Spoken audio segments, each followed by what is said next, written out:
Bonjour à tous, mon nom est Pascal Borel et je vous parle des montagnes suisses. Je vous accueille ici pour le troisième épisode de la saga de Sagarmatha. Je l'ai intitulé « Comment la BCV, par l'intermédiaire de sa succursale Piguet-Galland, vole les actifs, le patrimoine de ses clients » ou, dans ce cas de figure, de son client, Pascal Borel. Vous aurez bien compris que la situation s'est méchamment péjorée. C'est-à-dire que les royaux, le prince Andrew, la duchesse d'York ne peuvent pas acheter le chalet, on n'a pas obtenu la dérogation à la loi fédérale sur l'acquisition d'immeubles par les étrangers et les faillieux. Nous n'avons pas pu mettre en marche le contrat d'apporteur d'affaires entre le prince Andrew, la duchesse d'York et la banque, car ceux-ci n'ont pas réagi suffisamment rapidement et que les premiers rendez-vous ont été annulés par la duchesse d'York dès qu'elle a compris que le contrat n'était pas encore signé.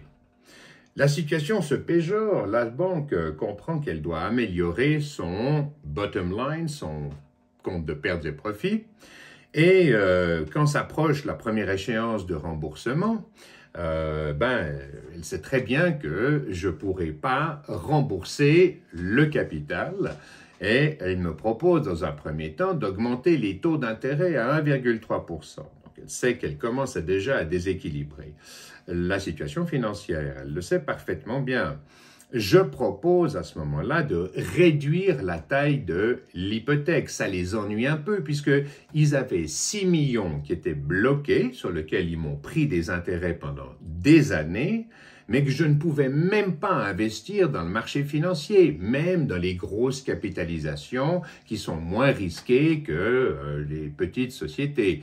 Mais non, il y a 6 millions qui sont bloqués, ils prennent les taux d'intérêt, ils améliorent leur compte de pertes et profits, mais je n'ai pas le droit d'y toucher. Donc je leur dis, écoutez, remboursez-vous les 6 millions en question et il n'y a aucun problème, ça vous fait un remboursement du capital.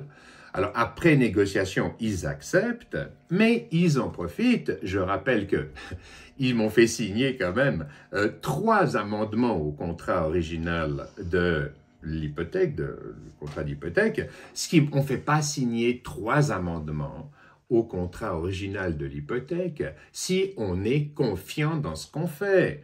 On fait signer des amendements et de nouveaux contrats quand on se rend compte qu'on est en situation d'illégalité et on doit couvrir ses arrières. Donc, je suis obligé de les signer, parce que si je ne les signe pas, ils ont toutes les latitudes pour utiliser le cadre légal afin de me mettre sous pression, casser le contrat, etc., etc. Donc, au moment où je leur propose ça, ils reviennent vers moi avec une proposition du style à 1,5%. Je leur dis, écoutez, non, c'est pas correct. Donc, je ne signe pas le contrat en question. Et là, quasi instantanément, je reçois une lettre où je me souviens plus des circonstances exactes, où ils passent l'hypothèque à 4,3%. Bon, il est clair que même si l'hypothèque a été réduite de 20 millions à 14, j'ai plus les chiffres exacts en tête. C'est quand même un vol. Parce que je vous rappelle quand même que c'était une période de taux négatifs. Donc, les taux était à moins 0,5, moins 0,75, moins 0,75 comme on dit en Suisse. Donc ça veut dire qu'entre moins 0,5, admettons, et 4,3, ils se font une marge de 4,8. Ah oui, c'est une évidence, c'est ce qu'on appelle le spread. Ils se font minimum 4,8 de spread, mais plutôt un peu plus de 5. Logique de profit oblige.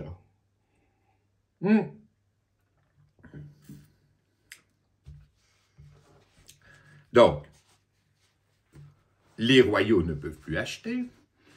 Les forums de Verbier, Pitch at the Palace, Wellness Center, le centre de wellness de la duchesse d'York ne va pas se faire. Il faut se sortir de là, c'est un peu la patate chaude pour eux. Mais au lieu de me proposer quelque chose, de me proposer quelque chose qui me fasse revenir à la situation d'avant cette mise en place, qui, je rappelle, était de une hypothèque de 3,8 millions qui, par rapport à la valeur du chalet, c'est rien du tout, et que de toute façon, je suis sorti du chalet, j'habite ailleurs parce que j'ai un autre projet de vie pour l'éducation de mes enfants, pour moi-même, pour tout le monde. Je commence à comprendre la façon dont fonctionne le système et je me dis, amendement constitutionnel, on va changer quelque chose tous ensemble. Et comme j'ai beaucoup pratiqué, moi je n'ai travaillé que dans le domaine financier pratiquement toute ma vie, je l'ai déjà dit, je sais, mais j'en suis pas forcément fier, il est temps que je change quelque chose pour redonner une partie de ce que la vie m'a apporté aux autres. Bref, donc rien n'est proposé, c'est de la science-fiction. Même quand je mets un séquestre sur le chalet des Royaux pour qu'ils me remboursent les 2,5 millions avec intérêt qu'ils me doivent, est-ce que la banque me propose de m'aider alors que je voulais rembourser plus avant l'hypothèque? Ça montre à quel point je suis honnête et naïf quelque part. La banque ne lève pas le petit doigt, rien. C'est moi qui, dans une période exsangue d'un point de vue des liquidités, trouve les 65 000 francs que je dois déposer dans le cadre légal pour que le séquestre soit actif.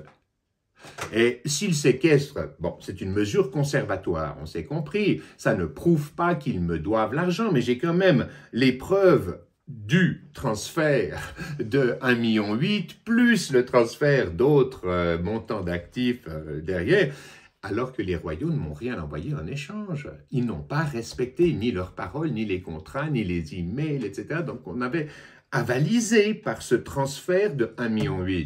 Donc il y a soi-disant un procès en cours, parce que, évidemment, les Royaux, par l'intermédiaire avec la complicité du cadre légal, veulent protéger les 2,6 millions, 2,5 millions qu'ils me doivent aujourd'hui. Mais encore une fois, c'est de la science-fiction. La stratégie de la banque n'est pas de m'aider, c'est de me voler mes actifs, mon bien, ma demeure, pour satisfaire à son appétit financier, à sa culture d'entreprise.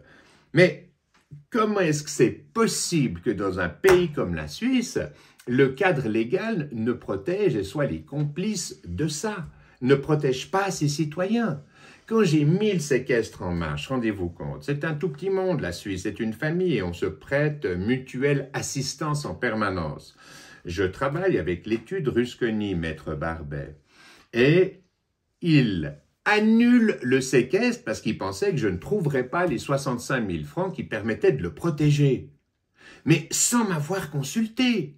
Donc par contre, il a certainement consulté la banque et ses collègues Borel-Barbet, qui sont les conseillers de la banque Piguet-Galland. Et ça me fait marrer, parce que ça me fait penser qu'il faut un Borel pour en abattre un autre. Jeu de mots. Et il prend l'initiative d'annuler le séquestre, ce qui m'aurait mis dans une position où je ne pourrais jamais récupérer l'argent qui m'est dû. Mais comme c'est la famille royale d'Angleterre, on n'ose pas se mettre en opposition avec eux. Mais encore une fois, comment est-ce possible? Le cadre légal suisse, les avocats qui défendent soi-disant leurs clients. Donc ça veut dire que Maître Barbet, l'étude Rusconi, ne me défendait absolument pas. Alors heureusement, on a récupéré la situation parce qu'au moment où l'argent est arrivé sur le compte, le Maître Barbet, il était tout ennuyé. Ah oui, alors qu'est-ce qu'on fait? On a résilié son mandat, bien évidemment. Mais c'est pour vous montrer à quel point le copinage est actif. On ne comprend pas. Et dans le cadre de la banque Piguet-Galland, qu'est-ce que vous voulez que je vous dise? C'est une volonté managériale. On sent que la situation commence à se péjorer. On augmente les taux d'intérêt. C'est une stratégie managériale. On fait ça pour pouvoir voler les actifs des clients. On fait ça, on ne propose rien, on n'accompagne surtout pas son client dans le projet de vie. Ça vous paraît dingue? Je vous dis ça parce que l'adage commercial de Piguet-Galland, c'est accompagner son client dans son projet de vie et faire en sorte qu'il ait une certaine sérénité. Ah dis donc, moi je suis serein, hein, ça y a pas de doute, quoi. Et je vous retrouverai dans l'épisode suivant pour vous illustrer comment est-ce que le refus total du dialogue me conduit à la situation dans laquelle je suis aujourd'hui, à vous parler et à étaler l'ensemble de cette situation devant vous sur la table. Paix à vous, paix à tous les citoyens de la planète. Peace out.